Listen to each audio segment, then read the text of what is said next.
Today we're talking the most beautiful and equally heartbreaking book that you'll ever read. When people ask why reading is your preferred medium, it's books like this that encapsulate that. We're talking Giovanni's Room by James Baldwin. It's an absolutely magnificent book that explores themes of love, sexual identity, masculinity, self-hatred, exploitation, society's rules, expectations, and laws, and really, it's just so much more. There's so many themes packed into this short 170-page book. So in it, we follow David, an American who's living in Paris, who starts an affair with another man, Giovanni, while David's girlfriend, Hella, is traveling away in Spain. And like any good characters, you are going to fall in love with these characters, and you are going to be let down by these characters again and again. You are going to feel David's pain. You're going to feel Giovanni's pain. You're going to feel Hella's pain. And let me be clear, we're not sympathizing with these three characters. You are going to feel these pains as if they are happening to you. Baldwin's writing pulls these feelings and these emotions out of you as if it's currently happening to you and not just that you're reading about them. You're going to feel spurned by your lover. You're going to feel spurned by your fiance. You're going to feel spurned by the decisions that you've made yourself. You're going to feel David's self-hatred for being a gay man.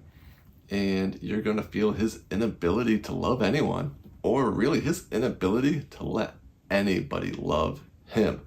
And that follows through this entire book. David's inability to love and David's inability to let himself be loved.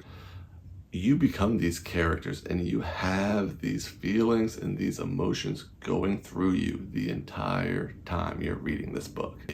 But it's not all negative feelings. On the flip side, you are feeling yourself get caught up in the passion of a new relationship and falling in love for the very first time. And it's like Baldwin is reaching inside of you and finding these emotions within you and pulling them out of you. And it's what makes literature so amazing and why we read. It really is. These feelings that may have been locked away inside of you for a long time. Maybe they're feelings you've never felt before. Maybe they're ones that you didn't think you were capable of feeling. And yet writers can make you feel these things and make you experience them, make you have it happen to you just through the power of word. And it's unlike any other medium. Movies can't do this. TV shows don't do this. Video games don't do this.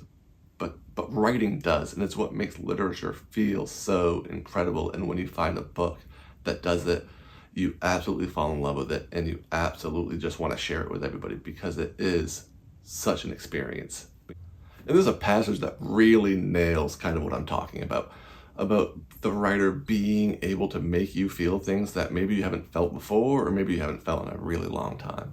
And there's this conversation going on between Giovanni and David. And Giovanni is accusing David of trying to cover up their relationship like he's covering up a crime. And David's response to that is, where I come from in my home country, what we're doing is a crime. And it is just this devastatingly heartbreaking line.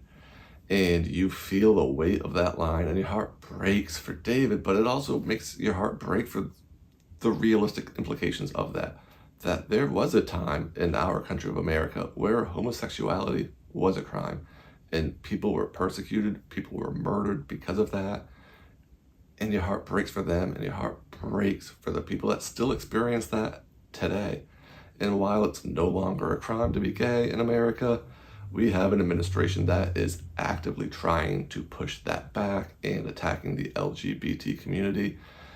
And you realize that this is a book written in the 50s, and this struggle is still going on today for people for being persecuted, being murdered, being hated, for simply being who they are. And that weight hits you. And I can't begin to know what that feeling really is like. That's not a scenario that I've been in, but because of Baldwin's writing, he is able to give me a glimpse into life with that bigotry and that hatred and that weight of society judging you just for being who you are. This book is so much about the duality and the dichotomy within humans, and Baldwin's writing mirrors this in a couple of different ways. There's times where he will often express two totally opposite things within the same sentence. There's a lot of sentences where he's talking about somebody feeling so in love that they want to vomit, that they're so in love with somebody, but they also hate them at the same time. And he's dealing with that duality within a man in one sentence. But he also does it with his writing style as well, which is really fascinating and really incredible. There's times when Baldwin wants to ratchet up the tension in this book, and he is using these short, crisp, compact, and biting sentences, only using a few words in each sentence to really bring this tension up and up and up. And when he's ready, he breaks this tension, and he'll do it with a page or a paragraph or even a whole chapter of these just long, beautiful, thought-provoking sentences with these metaphors that really make you stop and think about what he's saying and what you're reading, and really just close the book and process what that is. And again, with that dichotomy, that duality of two completely different writing styles that gel so well together in this book. It's fascinating, and Baldwin is really at the top of his game in this book. I mean, I found myself more engaged with the writing than I did with the plot of the book, and that's not a slight to the plot of the book at all. Like, the plot's great, you enjoy everything about it, but the writing is just so fascinating and so amazing, and you really are in a master's hands, and it's incredible to watch one work when you're reading it. And because Baldwin is such an incredible writer and really at the top of his game, like I said, you're not just reading a story that takes place in Paris, you are in Paris. You are going to these gay bars with these characters. You're walking along the side of the river in the evening holding hands with somebody. You are staying out all night until you go to the bistro for breakfast in the morning before you crash for the whole day. When you go into Giovanni's room for the first time and that room is spinning, I swear to God, the room that you're in starts spinning as well. It's incredible. And in the book, it is spinning because so much is going through David's head. He's drunk. He's got the excitement of going into this man's room for the first time, and the excitement of really letting him be who he is for the first time in a very long time. And it's also spinning because of all of the ingrained hatred he has for himself and who he is rising up because of the things that he's doing. And Baldwin is able to express this in such a way with his prose that you feel that spinning happening in your own head. It is incredible in its ability to make that happen to you, even if it is not a wonderful feeling to be experiencing for yourself. And through it all, you're not seeing it through David's eyes. You're seeing it through your own eyes. I can't think of a book that I have read that I've highlighted and annotated more than I did with Giovanni's Room, which is really saying something because it is 170 pages without the introduction put onto it.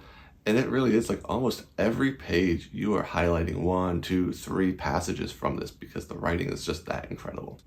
And don't worry, I know that I typically focus on crime on this channel and things like that. There is some crime in this. This isn't a crime fiction book. Don't be expecting that. But they handle a crime in this, and they do it in a really unique way. We learn very early on that one of the characters is actually in prison, and they are going to be meeting the death sentence the next morning by a guillotine. But we don't know who they murdered, and we don't know why. And often, in a murder mystery book, we have a body, and we're looking for who the murderer is and the motive, and this flips that. We know who the murderer is, we don't know who's dead, and we don't know why. And so as you're reading this book, as you're getting to know these characters, you're trying to figure out in your own head who ends up being murdered and what's the reason for that.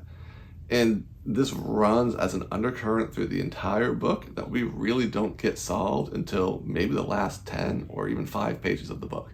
And it's an incredible just cherry on top of an otherwise magnificent book by James Baldwin. Giovanni's Room has some of the absolute finest writing that you're ever going to read in fiction. Baldwin is in complete control of the story, the plot, and your emotions the entire time you're reading this. And there's times that you feel Baldwin toying with you. The only way I can really explain it is that he's toying with you, that he knows he's doing such an amazing job at this, that he's toying and playing with you. And there'll be sentences where you will be seeing something through David's eyes, and you will not only sympathize with David, but you'll identify, and you'll feel like everything David's saying is right, and you feel his pain, and you feel his hurt, and everything makes sense, only for literally the next sentence to be from another character. Maybe it's Giovanni, maybe it's Hella, maybe it's from one of the side characters that you meet along the way. And their response to David does a complete 180 on your emotions, and all of a sudden you not just sympathize with them, you see it from their point of view, and you feel it from their point of view, and you can't believe that literally the sentence before you thought David was right and you were empathizing with him, only for you to feel so disgusted by what David had done. And it brings in that humanity. And that's what humanity is like. That's what having a life is like. That's what having relationships is like. And Baldwin is a master at the top of his game that is writing a deeply human and a deeply relatable story that really everyone should go out of their way to make sure they read this. Okay, so let me tell you, I've had a pretty emotional past 2 weeks between this and American Salvage from last week. So what I have on deck is hopefully going to be something that's a little more down to earth, maybe a little less heartbreaking and emotional, and just a bit more kind of a fun crime caper. And what I've got on deck is The Maltese Falcon by Dashiell Hammett. I've actually never gone back and read any of these classic noir, hard-boiled detective PI stories that kind of started the genre back in the 20s, 30s, and 40s. So I'm really excited to dive in and see what it's been like and see how this genre started and be able to kind of enjoy just something that's a little bit more simple going. Okay, I want to know what your choice is for a book that encapsulates why we read. So drop it in the comments, let's get some conversations going, and let's turn each other on to some great books. As always, thanks for stopping by, and I'll see you guys next week.